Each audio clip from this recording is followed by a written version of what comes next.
every day I leave something at my house or someone's house. Yeah. And I leave the door or whatever. I'm like, fuck. Dude, I'm like a weird. I don't think I'm a paranoid guy by any means, but like, for whatever reason, I never trust that I'm locking my car. Oh yeah. So I'm the person on tour who checks the van to make sure it's locked like 3 times. Because I've had like I'll have friends call me up, like one of my I say I have like a film crew, right? And there's these group of guys that I've been working with since like 2019, and I'm just so proud of them. They've been in like short films now, and like they just finished this short film that won a ton of awards at these festivals, and it's called like I think it's called The Stonefly. It's about this fly fisherman in Puyallup. Okay. And it just got it won enough awards and enough funding that they're turning into like a feature-length documentary. Hell yeah. So like shout out Freebuilt Films. Nice. But basically, like Cody, the creator of Freebuilt Films, hit me up one day. This might have been like almost 2 years ago now, and I still think about it like every day. Nice. And I bet he does too, honestly. But he called me one day. He's like, "Man, I'm having the worst day ever. I'm in Oregon, staying in this hotel, and I was just so tired. I'm like, I'm just gonna leave my camera here, in my car, and just go to sleep. And it's a safe neighborhood. I'm not worried about it." Yeah. Wakes up in the morning, goes downstairs. His car trunks had been broken in. I think it was like an SUV, so like the back trunk door had been smashed open, and all his gear, like he said something close to like $15,000 worth of gear was just stolen from the back of his SUV. And I'm like, fuck. Like also, I don't know, what do people look for? Is there something that they're looking for before they break into your car, or does it not really matter? I don't know. That's crazy. I mean, I hope his stuff was insured. I hope so too. I never followed up with him about that. Yeah, I mean, I've gotten my van broken into twice. I got a bunch of gear stolen before. So I'm like always paranoid. My whole van got stolen. Oh my God. Oh shit. Was it like, I was watching Terminator's like one of my favorite movies. Okay? Yeah. And I forget which one it was, but in one of them, I think it's the Terminator who like steals like a van and he just uses a knife. Was it like that old of a van that you could like put a knife in the fucking? Actually, that's part. Yeah, I mean that's pretty much how. When I actually found the van a week later. The guy looked at, because they had taken the lock out, and he's like, "Yeah, you know what they did?" He's like, "They take a screwdriver, pop it in the lock, and then just yank it out." Wow. It was like a 2001, 2003 van or something, but my lock is still messed up on it. It's like they did some damage. He's like, "Oh yeah, this probably took them like 1 minute to like boost your car or your van." I'd like to interview someone who steals. Well, I guess I wouldn't be able to have someone maybe if it was like in their like youth. Yeah, or just like hide their identity or something. I want to do something like that. I want to know that, because like it seems like, I mean the people who do it well, like there's a total method, and they like. Yeah. In the last year, I've had multiple friends who've gotten their trucks stolen and stuff, like, or whatever, and it's like, it's insane. Yeah, what do you do with that? Yeah. That's why you need insurance. There's probably so many people who don't have insurance if you think about it. Oh, yeah. I didn't at one point when a bunch of gear got stolen, and then ever since then I started buying like gear insurance, because we also got our practice space robbed before, and that like saved our ass. Like you still have to wait for a check for a while and all that stuff, but shit. It's yeah. Like if I can, I carry a backpack around, and I was doing this like DJ gig, like when was it? Fuck, it was like 2 weeks ago, so it wasn't even that long ago, and it was like for like community. So it was like I think it was for like inner city youth wanting to go to college. There's like all these like college programs for like high schoolers, right? Okay, yeah. And like all these kids came up to me, like they're like asking if I was like 17 or something, you know? So I feel like if I walk around with a backpack, everyone thinks I'm just like just fresh out of school or something. Yeah. But that's what I do. I carry everything that I can in a backpack, so like I never feel like I'm gonna lose something in my car. Yeah. Like I'm paranoid right now too, because like oh no, I have my backpack with me now. Yeah, backpack. It has like most of like the new record that I'm working on, and I stupidly haven't backed it up yet. And so anywhere I am, like, there's no way I'm leaving it. I'm like going to the grocery store with it, like whatever. Like, yeah. If somebody's like, I need to check that bag at the grocery store, I'd be like, nope. Wait, so how do artists back up records? Is it on the cloud? Is it another hard drive? I mean, you could back it up in the cloud. I usually do it on another hard drive, but like all mine are full, and the one that I have, actually another videographer guy that I know has it, because we did stuff forever ago. He shot stuff, and I gave him the hard drive to use, and then we just haven't gotten it back. But I was at my studio, like this was like 2 months ago, and I had this 6 terabyte hard drive. Holy shit. And so it was like on the desk over there, and it was so big that like I don't know if you've had a hard drive where you've had to like plug it into like a power outlet. Oh yeah. So it was like one of those. And I was in my chair right there, and I move, and it yanks the cord out, and the hard drive falls on the ground. It wasn't even a far drop. Yeah. And like it's fucked now.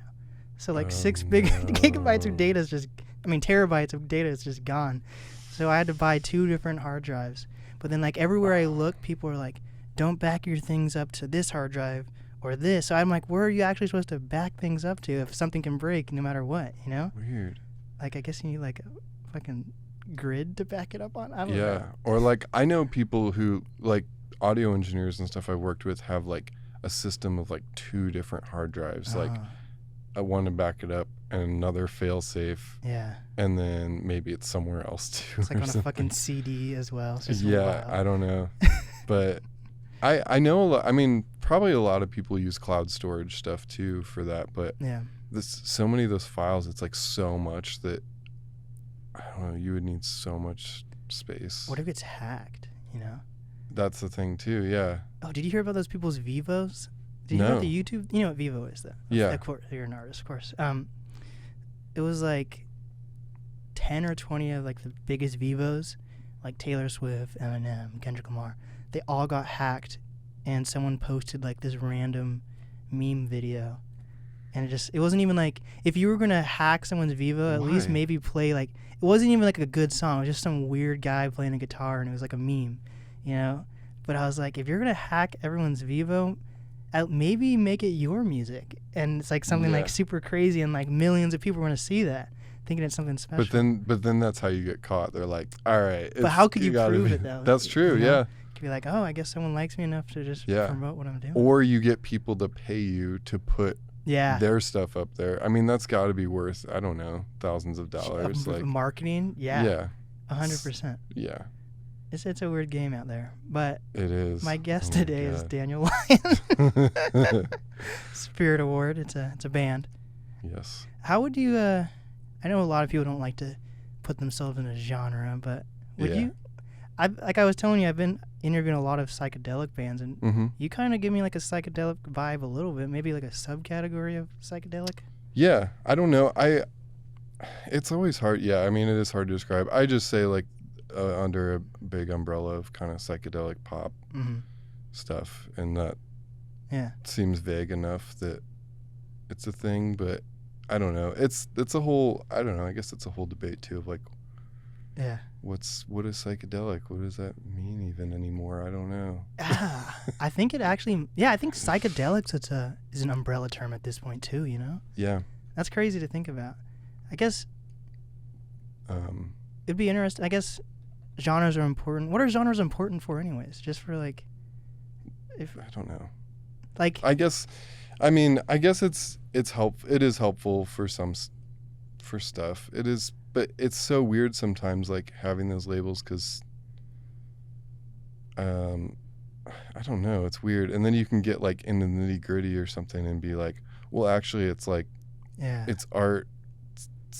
Pop, or I don't know, like some other term, and then it just sounds pretentious. But people want to be called artists now, you know? But then like certain people, when you say artists, they think of painters. So what does it mean to be an artist now? It's just, is that an umbrella term now too? Yeah. Everything's an umbrella term. It's weird. I don't feel like I'd ever refer to myself as an artist. What would you you'd say you're a musician? Yeah, I guess so. But would you call a rapper a musician? Yeah, I mean... I thought, because to be a musician, you'd be a musician, I guess, because you play an instrument. I guess it is. Yeah, it is. Yeah, I don't know. It's a vague thing, but I don't feel like I'm a musician. Like, I'm not like a... I don't know. I just like...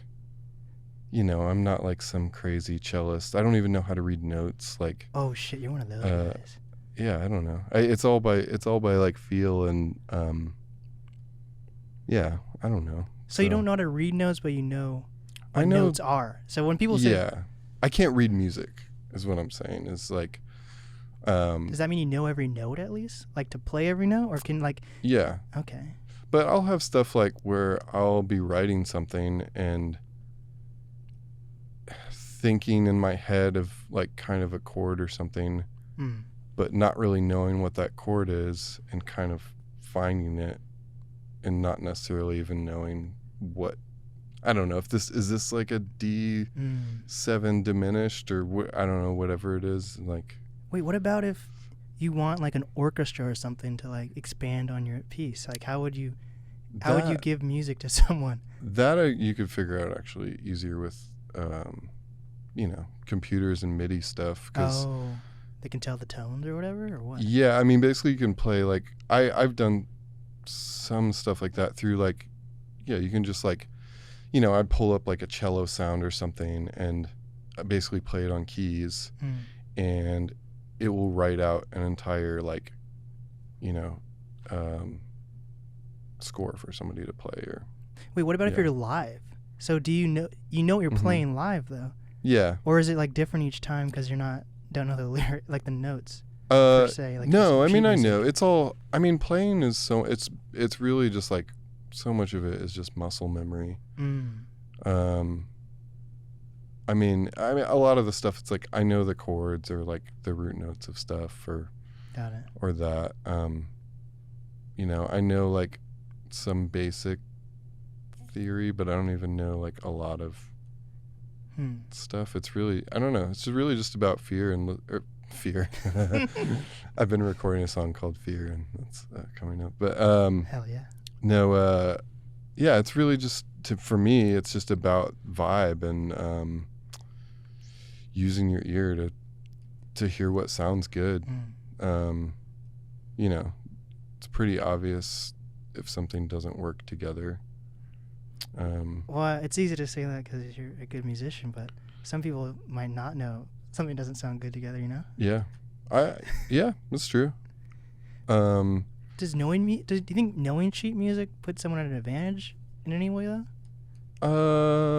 I don't know. I mean, I think it just depends on what you want to do. I think if you're gonna play in like rock bands and do that stuff, it's more feeling based, probably. I can't imagine even like studio musicians. You're not gonna walk into a session and somebody's gonna hand you like just a sheet of like notes and stuff.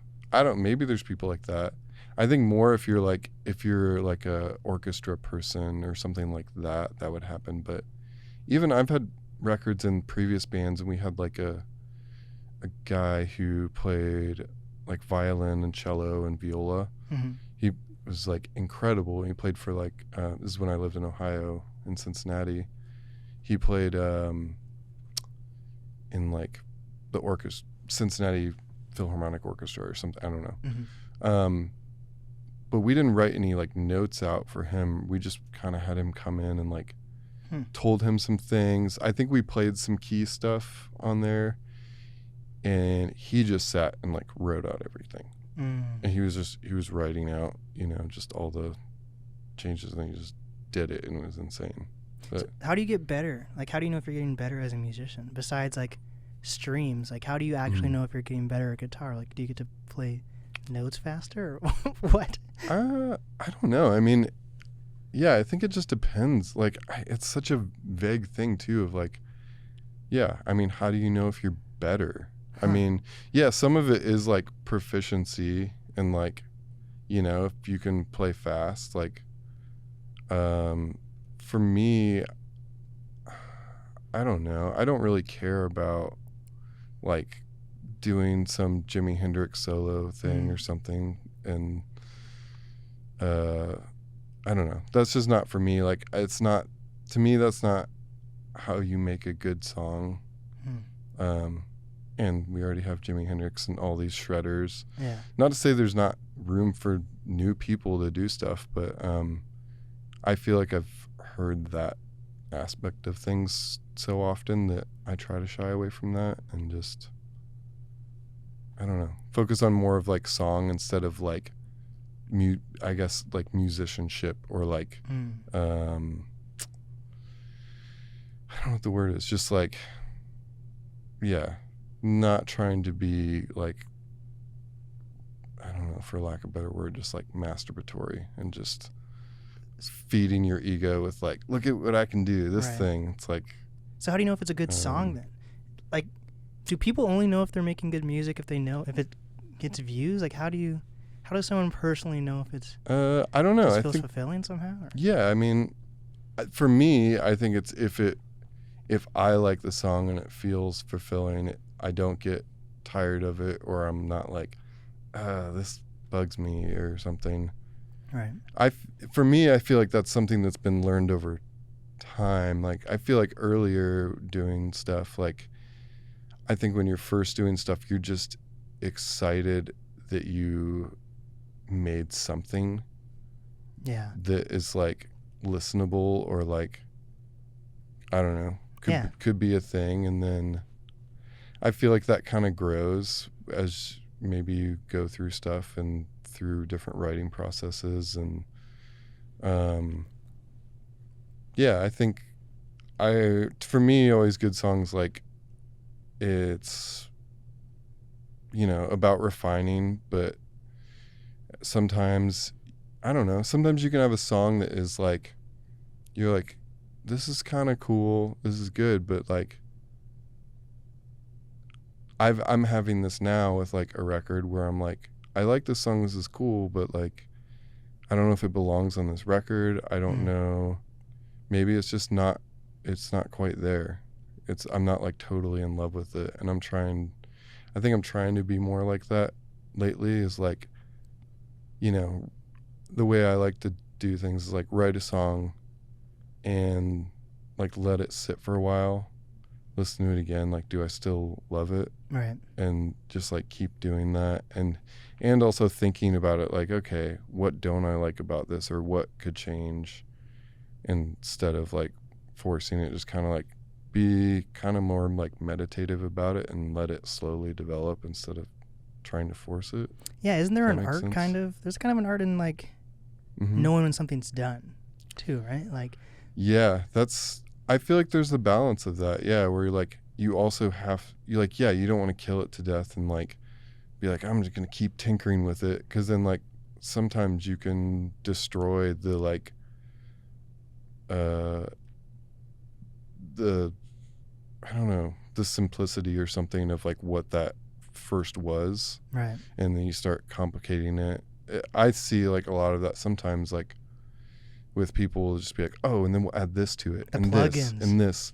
Yeah, plugins or instruments, and then it becomes this huge thing, and it's like, I have to watch myself too, like, you know, stuff we were just mixing, and I'm like, I just added 5 cents to this one part, but you can't really hear them all go, what's even happening, so we have to kill like 3 of them or something.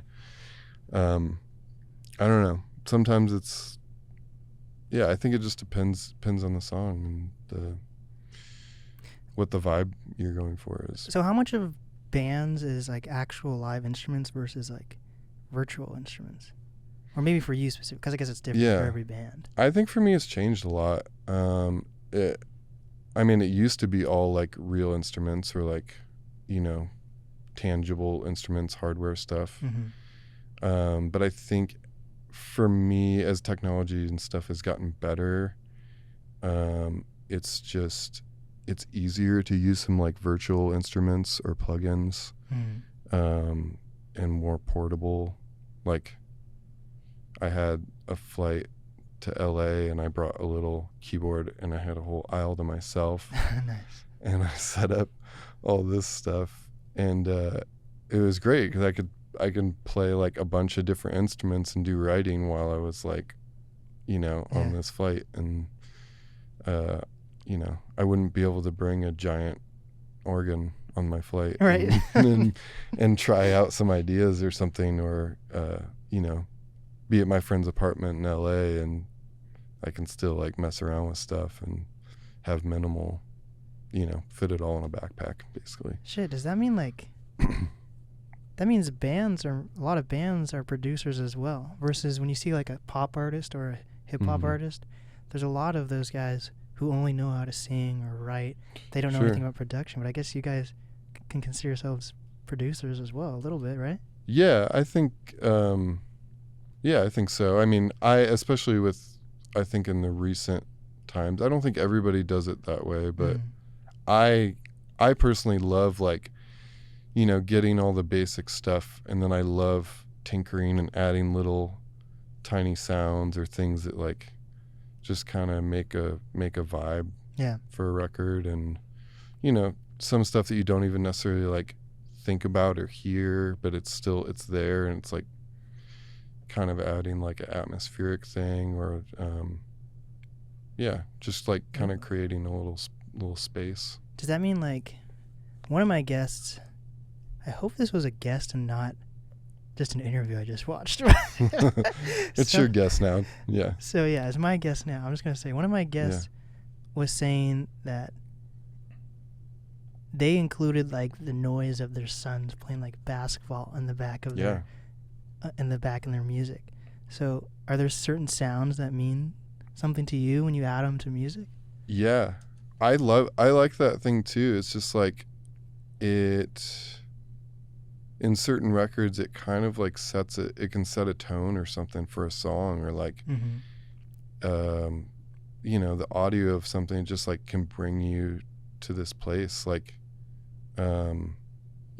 obviously it's just like, it's music, it's not visual, but I feel like it can create some kind of visuals for you, or bring you to a space. Cause like, it's like, what the sound of a basketball is like, and what does that feel like to you? Like, for me, I'm like, oh, that's like kind of comforting. Like I grew up shooting hoops in my, you're pretty driveway. Tall. Did you play basketball in school at all? I did. I wasn't that great though.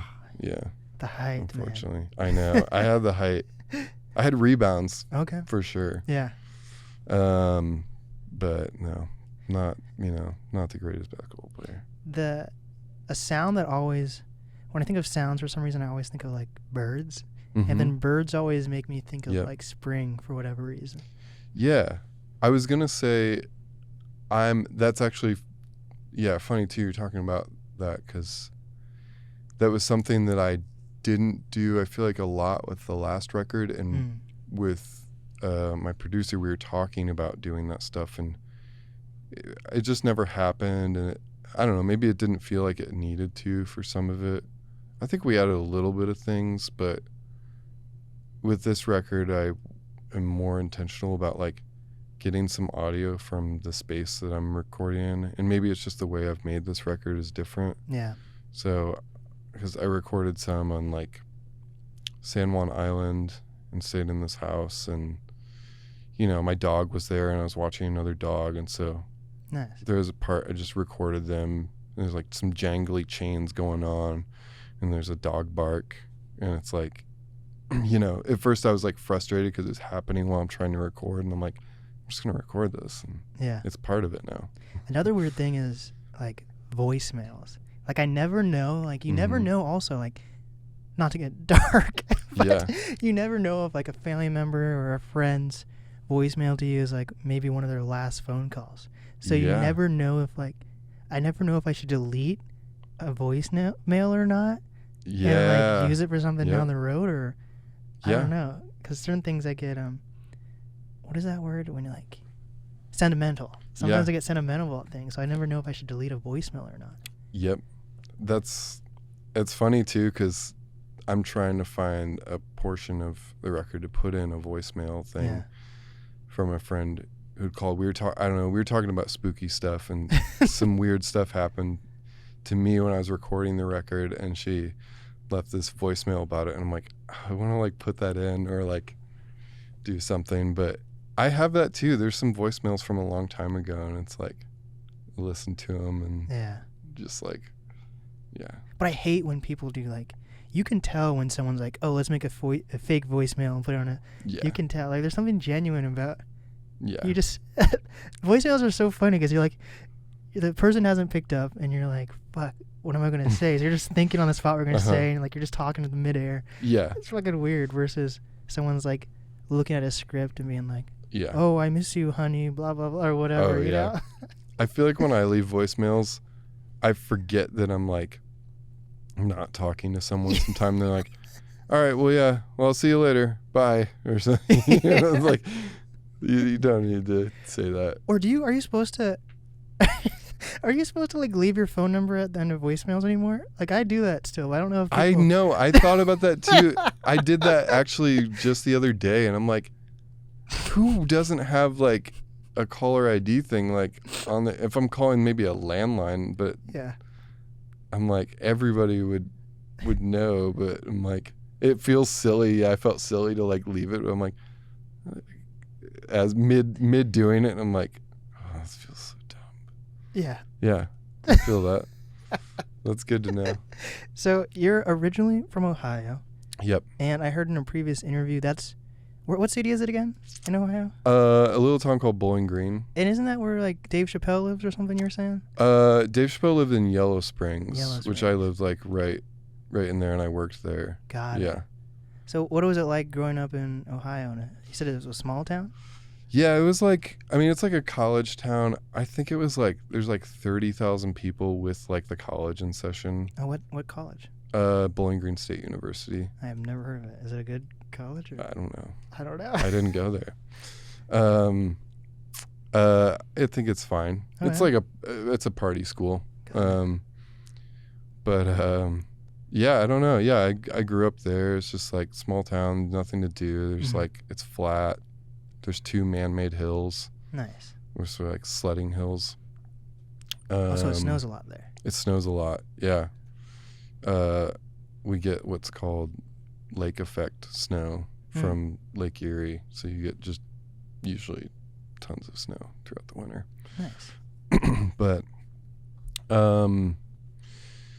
yeah, I don't know. Growing up there was just, you just have to like find stuff to do because there's just, doesn't feel like there's a lot to do.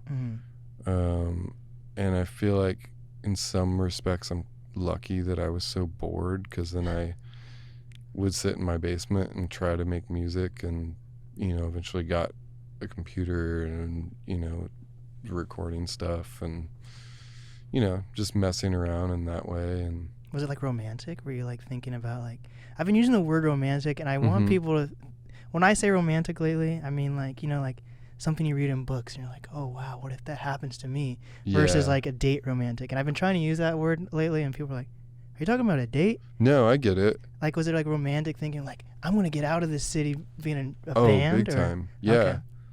I think so. I mean, I was like, yeah, I mean, I think definitely being younger, like, I had delusions of grandeur of like, yeah, I'm good, or like thinking of a song, I'm like, oh yeah, it's gonna be so cool. Yeah. And then you actually do it and you're like, oh, this isn't that great or something. And it's hard I think for a lot of people too to, artists, I've heard this too with, filmmakers, everybody. It's hard sometimes to get over that hump of like making shitty stuff for a while. Yeah. And like, it's hard to be like, I want to do something great and feeling like I can do that. But it's like so many things. It's like you have to keep doing it. Like, and just do it. Just like, yeah, write a shitty song. Maybe it's not great, but you'll learn a bunch through that process. Yeah. And it still holds true though. Think about it. Like, yeah, we definitely see like TikTok stars or people on social media blow up. Yeah. But then it's still so brand new, but you already see it with certain people. Like, I was telling one of my friends, I've been obsessed with this YouTube channel. I'm not even like a YouTube guy. Like, I guess I do watch weird shit I go on certain rabbit holes, but I'm not someone who's like big into like, there's like a YouTube like influencer thing that a lot of people are into. And it's just like, people just watch YouTubers And I'm not into YouTubers. I'm into just like random, like I'll watch like SNL skits on or whatever it is, right? Yeah. But I found this one YouTuber that I'm into. I don't even know their name, but their whole channel is based on talking about like the downfall of other YouTubers. And it's the like I'm obsessed with it. It goes into like, this is how they started, this is how they gained success, and this is how it started to teeter off, and now they're nobody. And I'm like, holy shit. So you can see that with YouTube, and I think TikTok's so new that I don't think you haven't seen it quite yet. But like, yeah, you blow up like overnight on TikTok, but what is the longevity in that? Versus like, I still think you kind of do have to follow that path of like trial and error. And I don't think a month of trial and error of this didn't blow up and then this blew up, that's not like, a month is not like, there is something special about like maybe trial and error for a few years, or even like a decade until success happens. But there is there's also a fine line of between like, have I been doing it for a decade and there's no success, or are there milestones that I'm hitting? I still think milestones are important, you know? Yeah, and I think too, it's like, you know, I feel like so many people, and I've been there myself, where I've been in bands where it's like, you want the most success you can have possible, or the most fans, you know, you want, you know, obviously as many people to hear your music as possible. But I think it's a good thing to just be like, well, what do I want? Like, and I've had that where it's like, well, I'm not making the kind of music that, you know, millions of people are going to like. Right. But I'm making music that I love and that I like. And that's, I don't know. And now, at least in my life now, I'm like, that's all I really care about is like that. And hopefully other people like that. Yeah.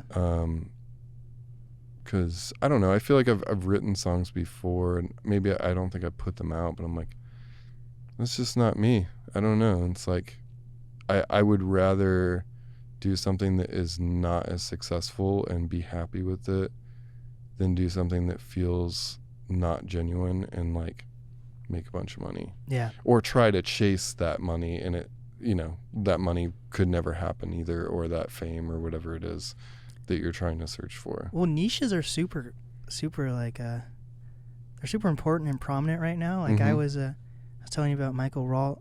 Yeah. He's originally from Canada, I think Edmonton, and now he lives in Joshua Tree. And one of my questions to him was, do Canadian artists feel like they have to move to LA to become successful? And instead of him saying, yes, that's the mindset, he kind of put it like realistically, and he was like, Canada, like there's like 80%, I don't think he even realized it. We talked about it briefly, but there's like something about like 80% of Canada is like uninhabitable because of like how cold it is. Oh, because like Russia's just right there. It's fucking weird. Yeah. But basically, the entire country of Canada that you can travel, it's smaller than LA. So you can be a niche band in LA and gain more success with less traveling. Oh yeah. Versus living in Canada and having to travel from region to region in Canada. Yeah, that's like, isn't that wild? A whole country is smaller than LA. It is crazy. Yeah, I mean, that's what I've heard from all the friends that I have who are Canadian. It's just like the drives are crazy long and all this stuff. So they always just tour the U.S. Yeah. But so niches are important. Like, if it is, think about it that way. You're like, at least I'm not in Canada. Yeah, and I mean, that's not to say too, like, you can be super successful in a niche and you know, even make a living off of it and do that. But I think for me, I think it's important, and anybody who's like played in my band, I'm like, you know, I feel like I've had so many people who are like, dude, stuff's happening. It's gonna, you know, I'm like, just don't ever expect anything to happen. Just like, make sure you're having fun doing it. Be prepared though. Yeah. Yeah, sure. Yeah, I think I don't know. I work hard and, you know, try to make the most of everything, but you know, don't expect stuff, and then it's a pleasant surprise when things happen, I guess. Yeah, I get. Yeah, that makes sense actually. Mm-hmm. Like sometimes, it's a weird thing because I feel like sometimes I try to manifest things and be like, oh, this is gonna happen, and then when it doesn't happen, you're like, fuck. But sometimes I'm like, maybe if I do say it enough to enough people, then it will happen, and then I'm like.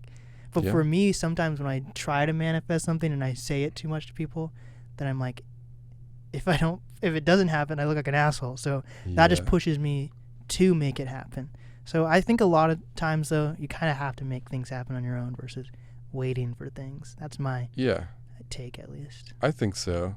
I mean, I think it's a little bit of both. But, I mean, I've definitely been there in the, like, manifesting things. And I'm like, dude, it's going to happen. And then, you know, all the stars are aligned and stuff. And then it's just like, it doesn't happen. Then you're like, what? That happened a little bit with us in, like, COVID stuff. And, like, we were about to...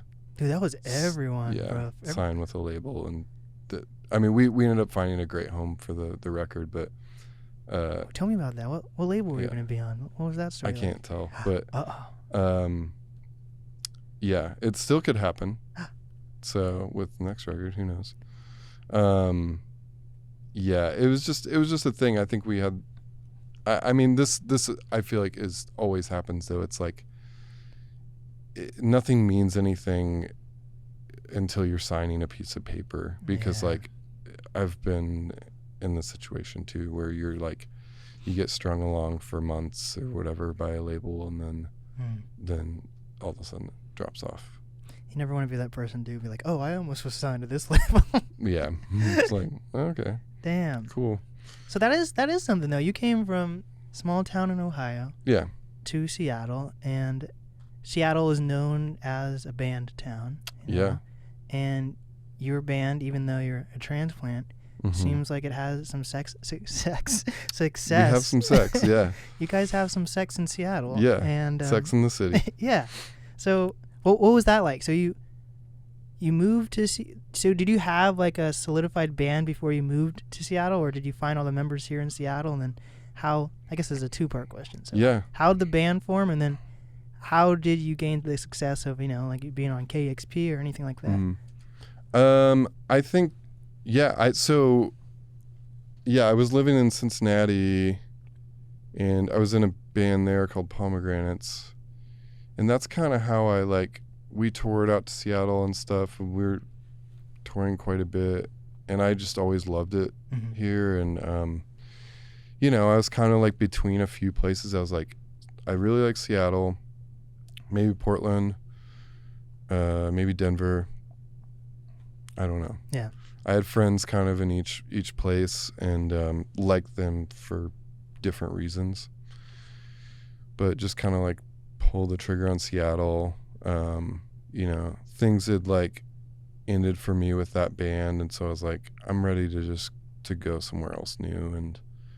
And I also spent like a summer out west in Oregon when I was like 16, with my brother. And that was just that was the time when I was like, I need to get out of Ohio at some point. And kind of the only reason I stayed so long is because I had joined that other band, and like we were touring. I was like, oh, it's fine, I'm barely home. And but anyway, I basically when I moved out, I was trying to work on songs after leaving that band, and I basically wrote and recorded most of an album.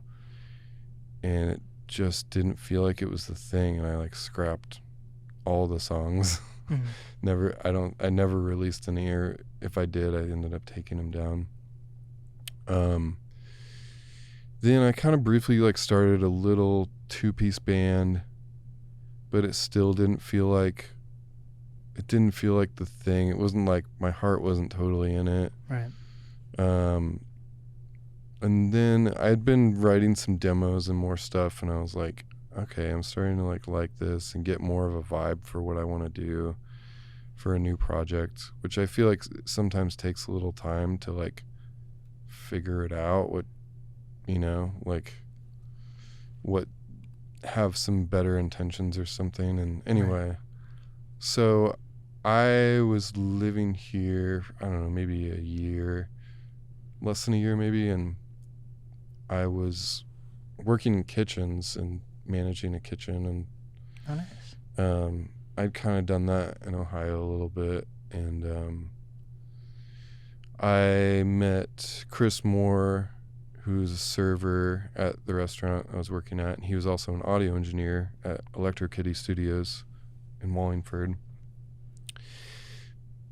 And we talked about music and stuff and found out we had a bunch of, bands in common we liked. And I think I played him some demos before, and we like closed the bar or whatever. And he was like, "Oh, I really like this stuff." And he's like, "You should come over and we'll just record stuff at Electro Kitty."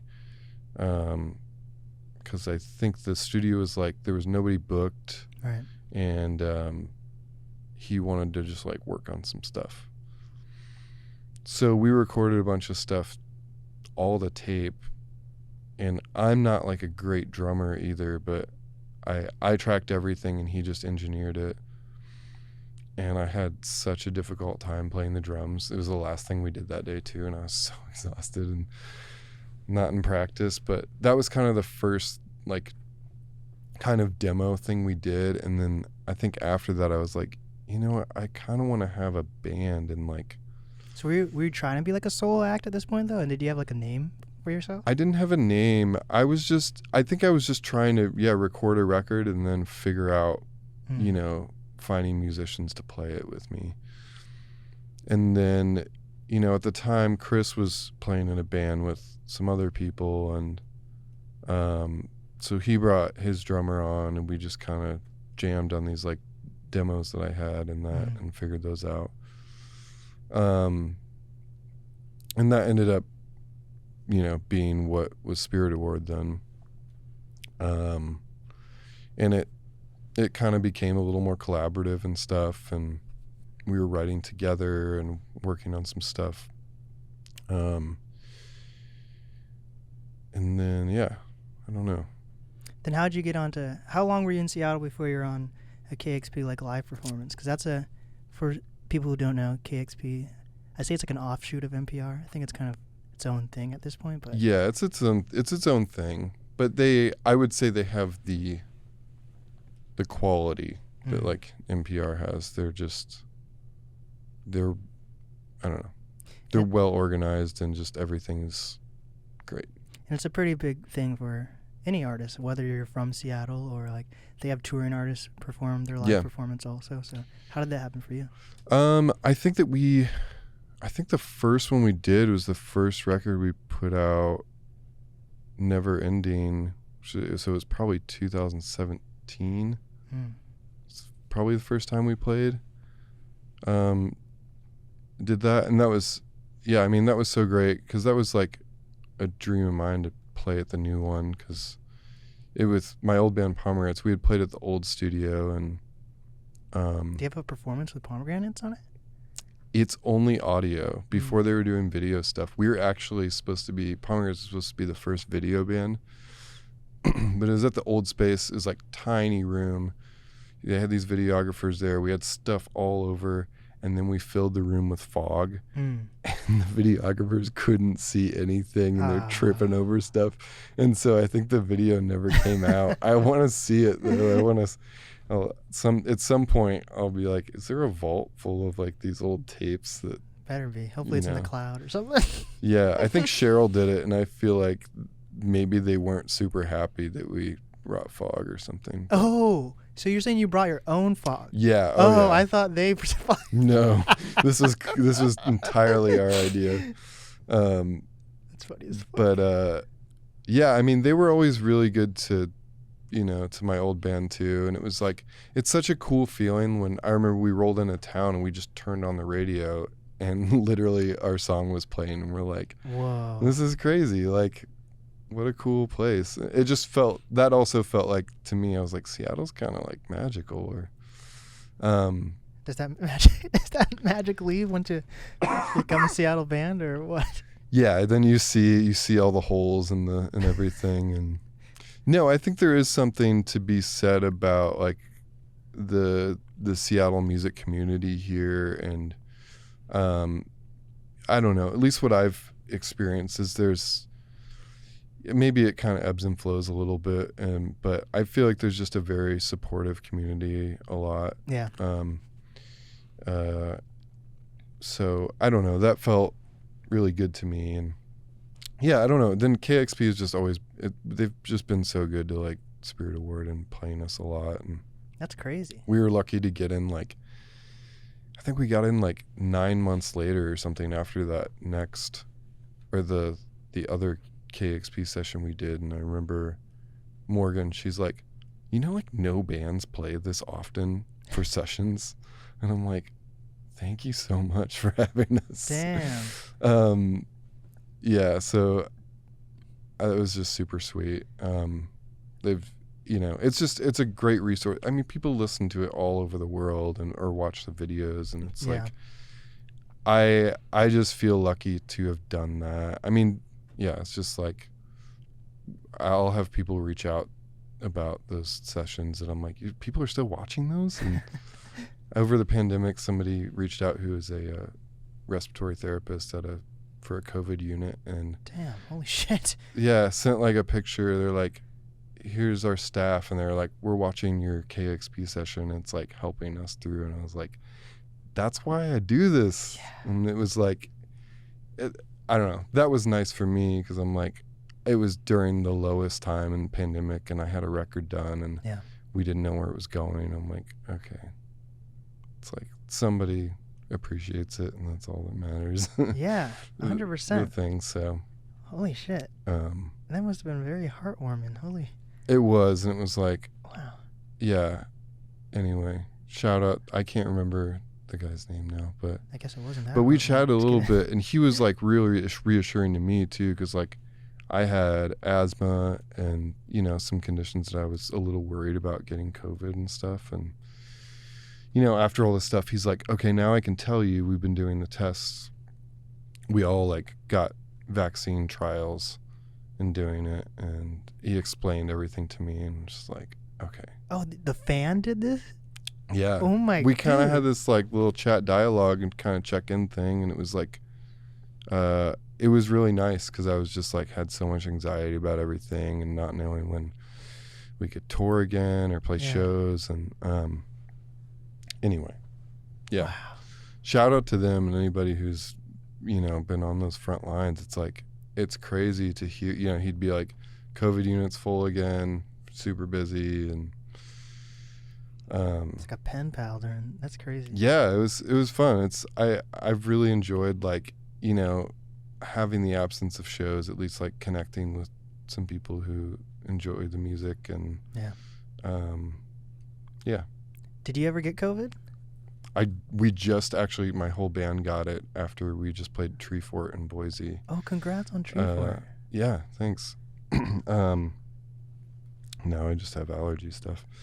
But yeah, we all got it, and were you kind of expecting it at that point? Yeah, I mean, fully, like, we were about to go play a festival with no masks, and you know, I was like, you know, at this point, I feel like it's inevitable if you want to play shows and stuff. And how was it for you? Was it hard? I'm guessing you're vaccinated, or? Yeah, I was vaccinated and boosted and everything, and so it's like, you know, I feel like this is gonna be fine, and you know, taking a bunch of supplements and everything, and you know, time will tell if this is a long-term thing where everybody's like messed up, but yeah, I don't know. I mean, it's a tricky thing. I mean, I know a lot of bands, we weren't on tour, so we were lucky that this was a one-off festival and we came home, or we would have had to like cancel our whole tour. Mm-hmm.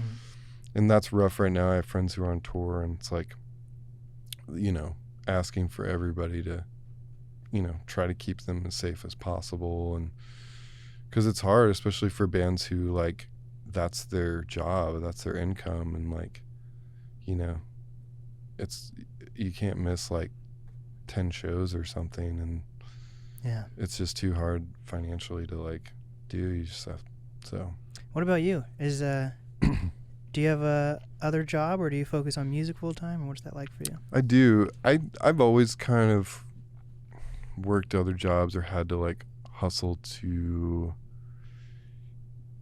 I guess, like make music a thing. And I mean, I think especially sometimes living in like a big city and there's so many expenses and stuff. Probably changed since you first moved here, yeah? Yeah, big time. I mean, yeah, for sure. So I just always, I mean, I think from when I was probably like, I don't know, early 20s, like found jobs that I could do that would help support music, or that like I could still have a job after I came back from tour, or stuff like that. So yeah, like I cooked for a long time, and then I was bartending, so I could work a bunch of shifts, leave for tour, come back, have a job.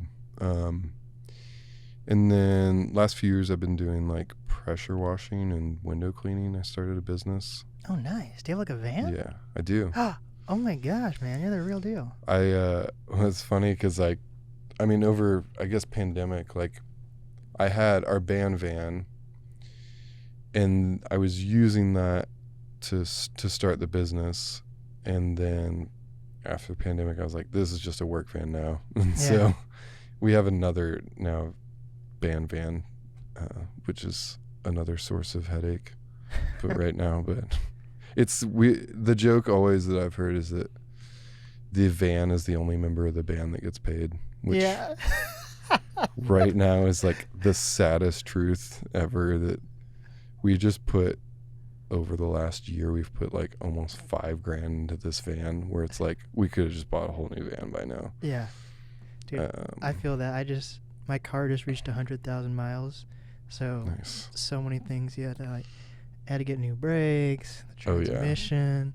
So I think I'm caught up now, but I'm definitely $2,000 in the hole because of it. Yeah, we're like that. When we played Tree Fort, that was like getting COVID was like, this is the whole worst thing on it, because our radiator busted and all this stuff, and it was like we had to get it fixed, and it was like we got ripped off. But it was like a $2,000 fix, and I was supposed to go in the next day to start mixing this record, and so I was like, we had to postpone that a day. And then I'm talking to my producer, and he's like, yeah, just, it's no worries, we can push it back. He's like, just don't get COVID.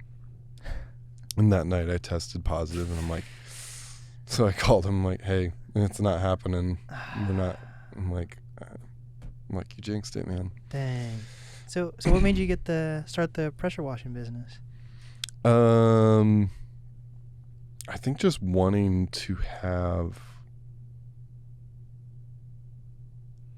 more money and more time, more money to pour into music stuff, but and just more flexibility. I was working for a company when I first started doing it, and they were super great, and let me take a lot of time off, and but I think it got to be a little too much when they were like, so, you know, I know we talked about you touring a bunch and doing that, but you know, you took like 90 days off to play shows and stuff and tour. And I'm like, yeah, I mean, that's what we talked about and stuff. And they didn't tell me like, you know, you should stop or you should quit. And I'm like, yeah, just, you know, just a heads up, maybe like figure out something, because they were paying for health insurance and stuff too. I was feeling a little guilty, and I was like, you know what, I'm gonna just get my own stuff. And I started subcontracting for them, and it just worked out better for me, you know, that I can do that, and you know, I can work like crazy and then go work on a record or go tour and come back and still have a job. And I did carpet cleaning for a little bit, and you realize like how much money it goes into like carpet cleaning equipment. So what's that like for pressure washing? Is there like tiers of equipment, and then what makes something better than the other? Yeah. I would say the pressure washing stuff is like the most expensive part of like my business because it's constantly breaking and constantly needing repaired. Like all the window cleaning stuff and ladders, it's like the lowest investment into a business you could do. Right. And I tell like all my friends who are musicians and whatever, I'm like, just get into it. They're just like, I can't do heights and stuff. I'm like, dude, I'm terrified of heights. You get used to it. Yeah. Or if there's like crazy jobs, you're like, nope, I'm not doing it. But yeah, I mean, there are tiers of pressure washing stuff, and I would say mine is like a mid-grade thing. You can get really crazy with it if you're like gonna remove like graffiti or something. It's a whole like thing. Like if you're gonna like have hot water go into it, or like I know guys that I've worked for, they have like a whole trailer system full of like all this stuff in a whole water tank so that you can do more whatever gallons per minute or something. Yeah, for what I do, it gets the job done. It's mostly like residential stuff, some commercial stuff. How do you go about building up clients for that? You just cold call? Do you have like a website, or how does that work for you? I have a website. My website's been really crappy for a while, but I have somebody who's building it, and I'm finally like, I've been taking stuff slow because I didn't want to get too busy with it, because like I don't really want to hire people or have more work than I can handle.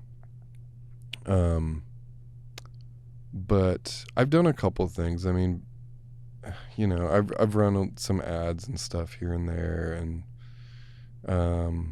I feel like for the most part the best thing is just like word of mouth, and people hear about it and somebody's neighbor tells somebody's neighbor, and it's like, that's usually how I get like the best clients. And I think that's kind of how I've grown it, and this year will be maybe a little different. Hell yeah. Yeah, finally getting like a Google page, business page, and all that stuff. But there we go. Yeah, I think because I'm a podcast producer, and I think having clients can be difficult, but it's also very fulfilling. Like, yeah, I had that. I mean, I feel like I've gone through a bunch of different, I guess, jobs or stuff. When I was, I don't know, probably 21 or something, I started doing like photography. Well, I didn't start, but I started like a wedding photography business. And that was like all right, but it just like wasn't my thing. Mostly just like, I went to school for graphic design and photography, and dope. The idea of it was really cool to me, and I love photos, and I love videography stuff, and some design stuff, but it's just like doing that 9 to 5 every day was like, I worked for a company for a little bit doing graphic design stuff, and I just was like so antsy. I couldn't focus on that. I was like, I gotta get out of here. This like office that I'm stuck in. Yeah. It's just not for me. So I feel like I've gone through those different phases of stuff, and photography is similar. It's like, yeah, you're out shooting, but then most of your time is spent calling through photos and editing, and I enjoy doing some of that stuff now. For like, I've taken that for like the band stuff, and like, been able to use some of that and want to use more of that now, and get more back into some like doing some music video stuff and that, and it's enjoyable, I think, for me to do in like smaller doses and have balance. So yeah, I don't know. I feel like it's a strange thing that like we've evolved work to be, and what it means, and the Monday through Friday 9 to 5 type job, and there's nothing wrong with that, I mean, per se, and if you like doing that, props to you. Yeah. For me, I'm just like, I don't feel like that's how I want to live my life. Like, because you're an artist, man. That's why. Maybe. I think, yeah, I mean, maybe that's it. It's just like, you know, I find stuff really fulfilling about doing work and especially like manual labor stuff. But, you know, I don't know. I think about like, you know, hundreds of years ago, it's like people weren't necessarily doing like one job. Yeah. I mean, sometimes, you know, you have like whatever, a blacksmith and that, but it's like something about getting to do a bunch of different things that makes me feel balanced. And I'm not just doing one thing, and I'm not like, you know, you don't get burnout or bored of that one thing. And I don't know, I like that. I feel like even if I were to make like a bunch of money off music or something, I'd still want to have something else. Right. Or a job, or yeah. I don't know. Yeah. It makes me more motivated to do that other thing. Yeah, I feel that. Having the absence of it or something. I on the drive over here, I saw Amazon robots. Oh, so yeah. I thought that was kind of, maybe that will open us up to having different types of jobs, or like what does it mean to have a job? But that was fucking Or maybe crazy. They'll take all our jobs. Yeah. They're going to start a podcast and yeah. It's fucking, dude, it was wild. Like, if you think about it, we might be like, because we're in Seattle, what if we're like one of the, if robots do take over, we're definitely like one of the first first ones to go. The Amazon, what is it? The Amazon balls or whatever, the glass thing downtown just turns into a giant robot. like the fucking Incredibles robot. Yeah. Exactly.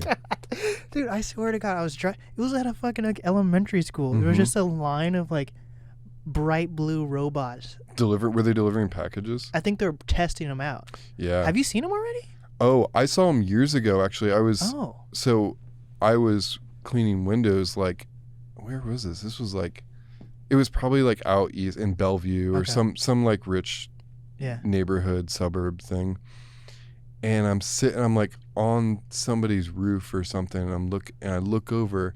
I took a video, it's somewhere. I look over and there's this guy like sitting, walking, and then there's this robot. He's just like watching it. And it's like going around and it's like dropping a package up.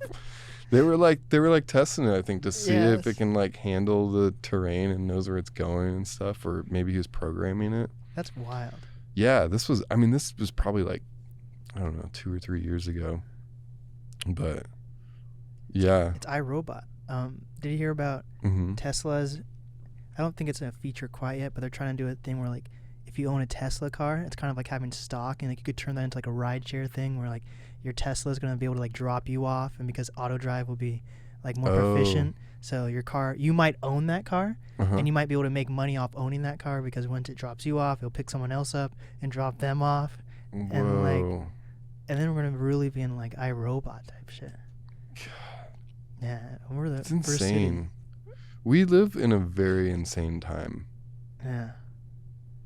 I mean, yeah, God. I mean, I'm sure, you know, a lot of people have felt like that over history, but this truly feels like, you know, where technology is rapidly changing, and,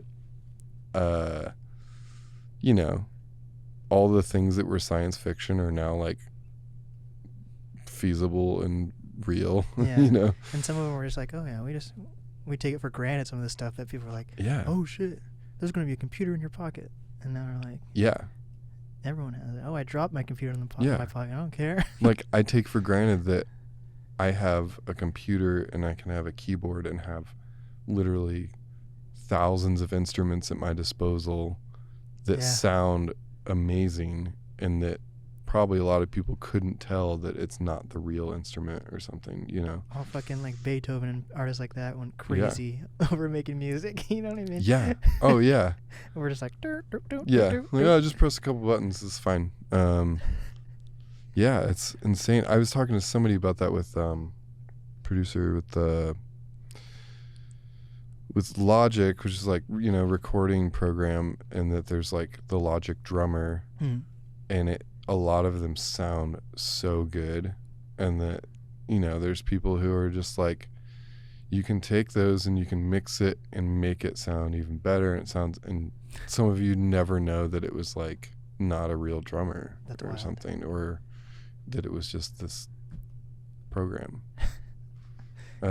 So I don't know, that there's so much about it though that's like exciting, especially for artists, 'cause it's like, if you can learn that stuff and get some of that stuff, you have like, it's easier to make music, cheaply, like to make some demos or I don't know, whatever is to, I guess maybe to even just like explore some other ideas, for me, I use it all the time just to do demos. It's like so fast. Yeah.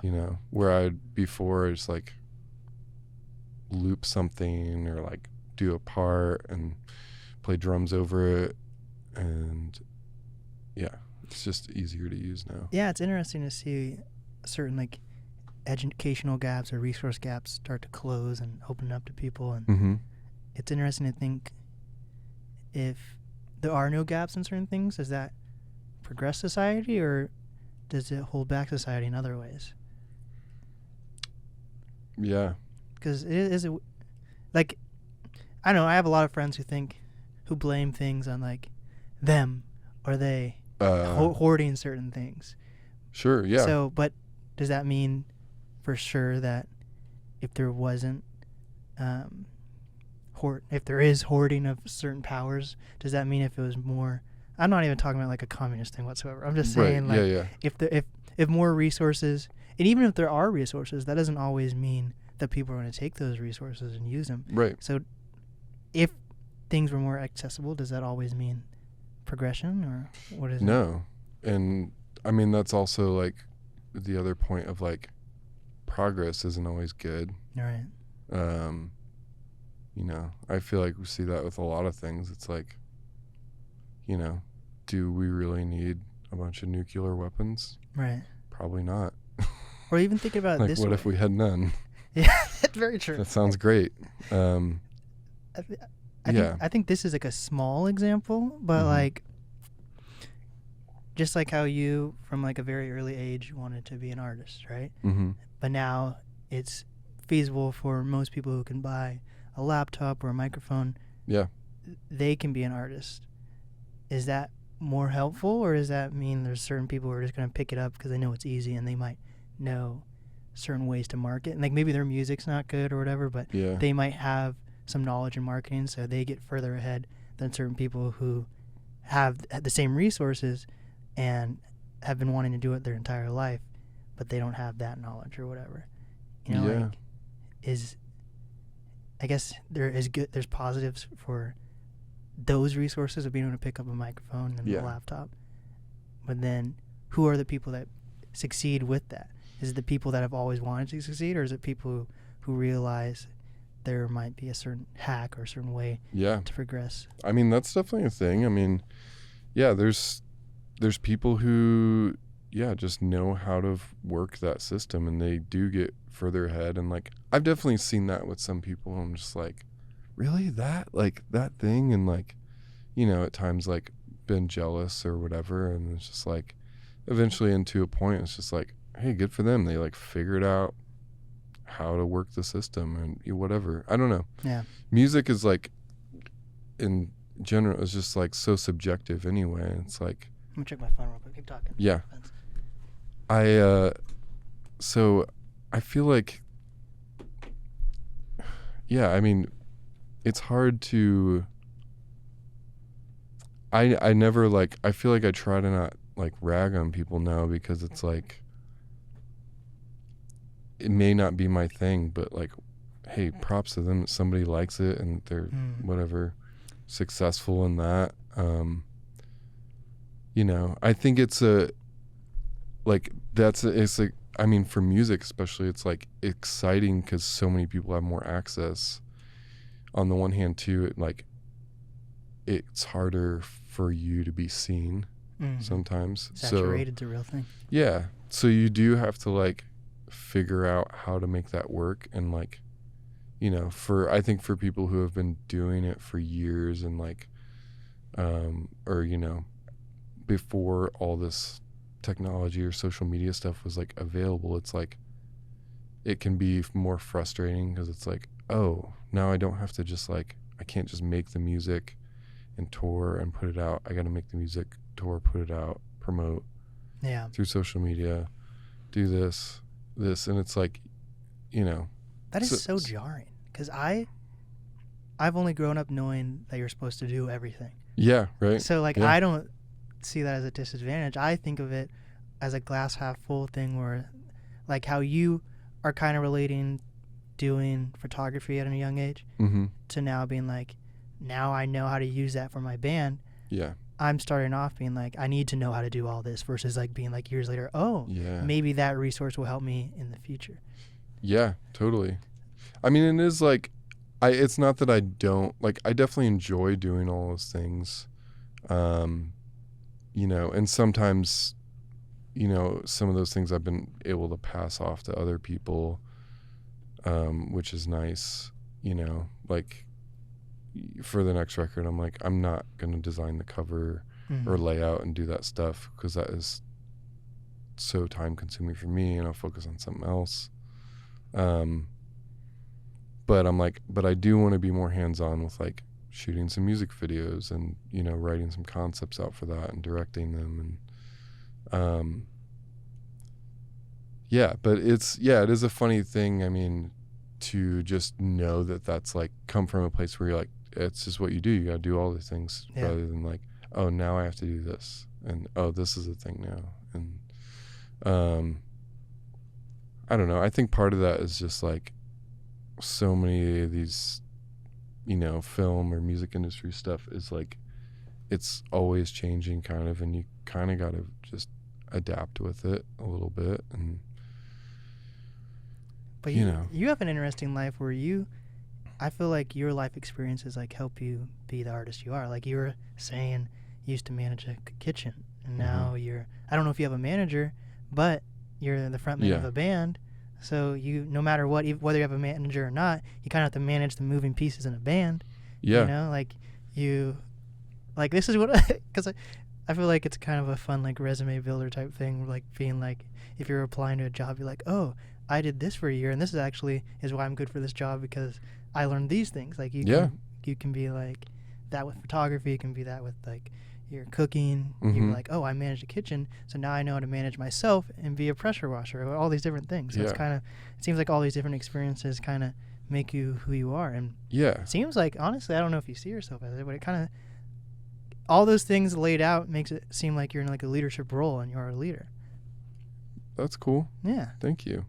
Yeah, I think I ended up to a place like, I mean, years ago, you know, you'd just be like, oh, I don't know anything about that or know how to do that. And it's like, you know, always like starting a new thing, like can be weird because you like feel bad at it, and you're just like, oh, I'm just never going to be good at this. It's hard or whatever. And at least for me, and like my brain would just be like, I don't want to do this because I'm not good at it.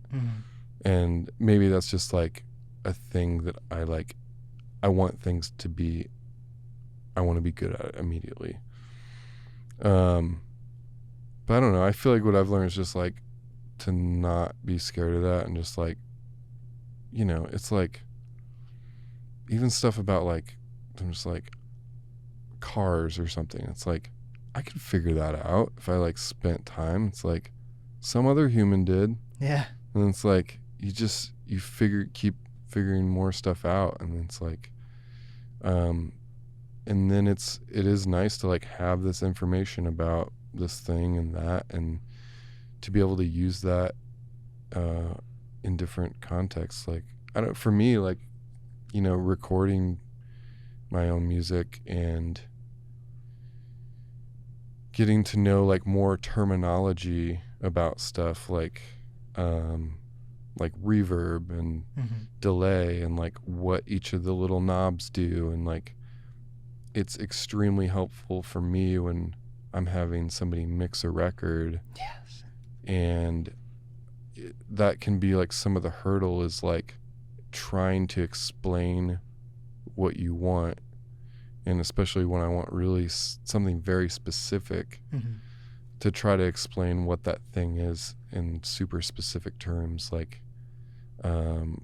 Trevor, my producer, last record, I think even I kept like catching myself. I would say like, yeah, it just needs more drive, and it annoyed him so much, and probably rightfully so. He's like, what kind of drive? He's like, yeah. I'm like, just like great. He's like, well, there's a bunch of different. He's like, you got overdrive and distortion, and like getting me to talk in more specific terms. And I'm like, yeah, you're right. I'm just like, so I don't know, just I guess that's like a long version of whatever even the question was that we were talking about. But no, I think that's important. Like yeah, one of my favorite, I think the people like I fan out about, like when it comes to like people that are like celebrities, is people that I still see as like underdogs a little bit. Yeah. Like one of my favorite podcasts is Flagrant 2. I don't know if you know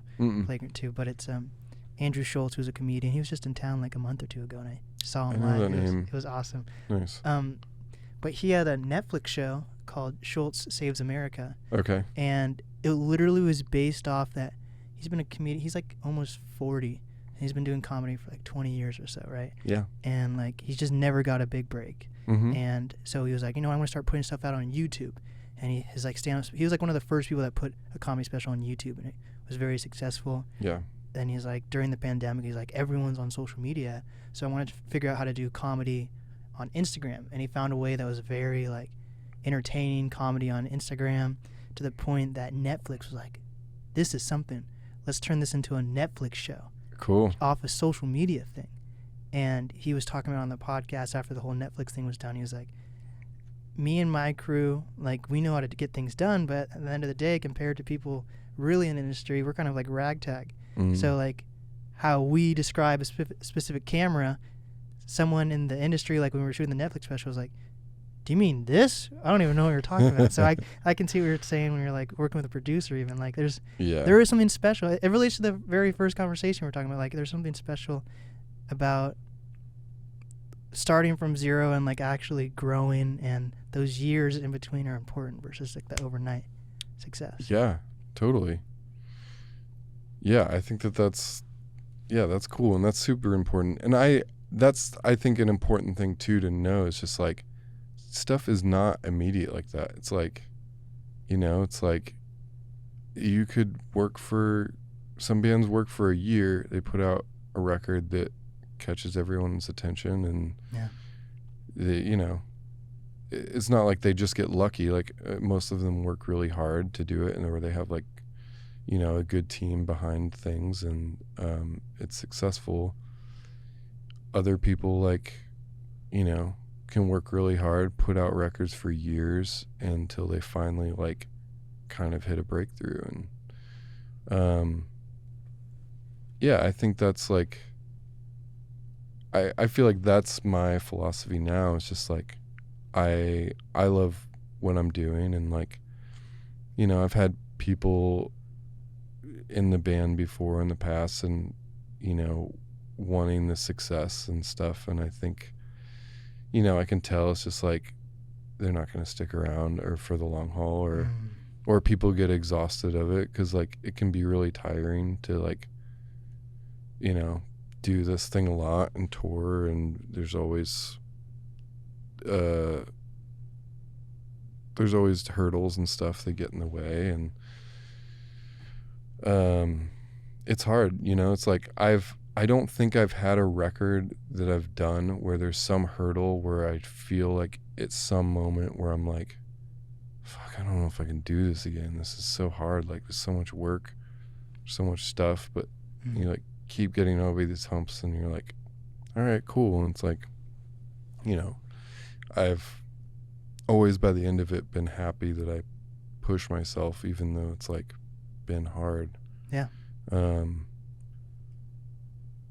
Yeah. So that's kind of the thing. I don't know. You just like keep going little by little, and you just like figure it out. And it's like, I don't know. I think for a lot of artists, it's just like, I've had a time before where I've been like not playing music or doing something artistic, and it feels like I'm not doing what I'm like meant to do or what really makes me feel fulfilled. Yeah.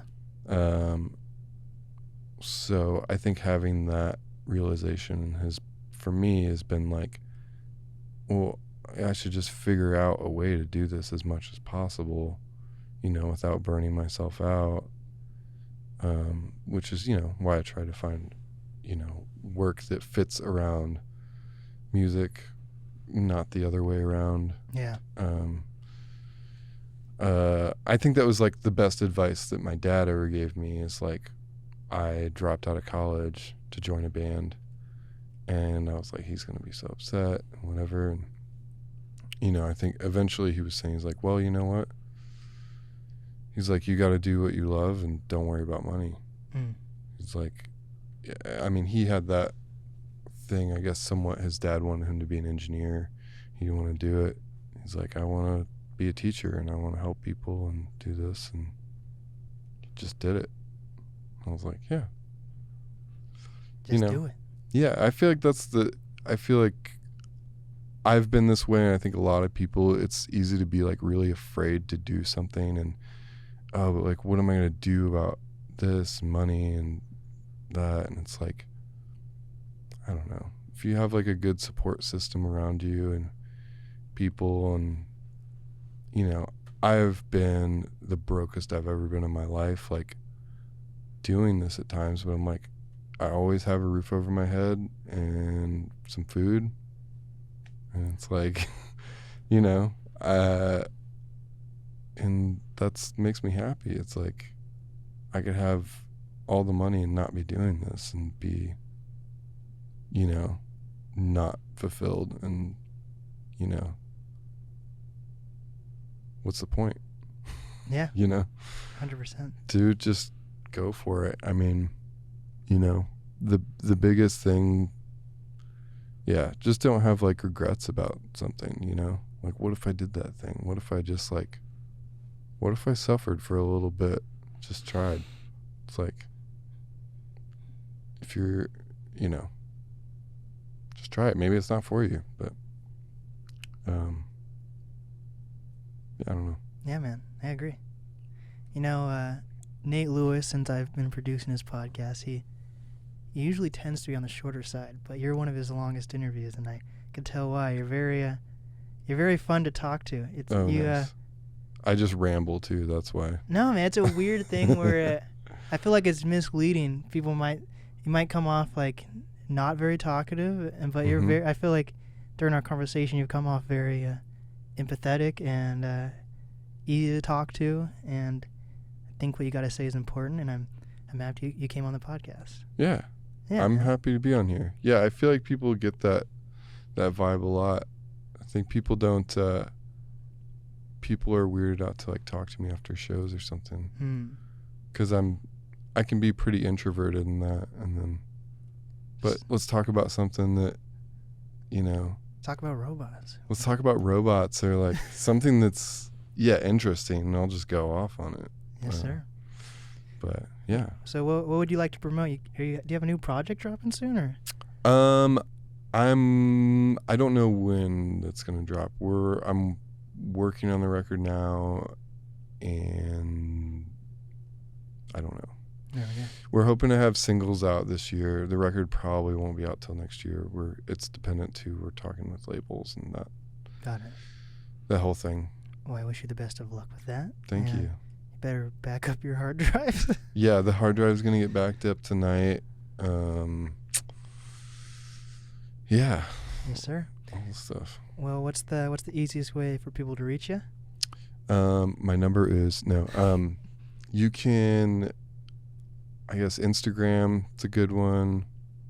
Their name is Spirit_Award. I don't know. What are the other things people What's your do? How can people reach your pressure washing business? I don't know if I want to do that. I've had stalkers, so. Maybe follow him on Instagram and then figure out. Yeah, just follow on Instagram, message me, and if you promise not to stalk me or send me love letters, then otherwise we'll pressure wash you in the eye. Yeah. He's got a deadly weapon on him. That's true. Yeah. Yeah, you can find, a bunch of stuff on YouTube, some videos, KXP sessions. There's a fun KXP session for the last record that Trevor, my producer, and I did, which is like it's like a walkthrough on like all the production stuff we did with KXP. So it was a fun thing if you're ever interested in all that nerdy stuff. There we go.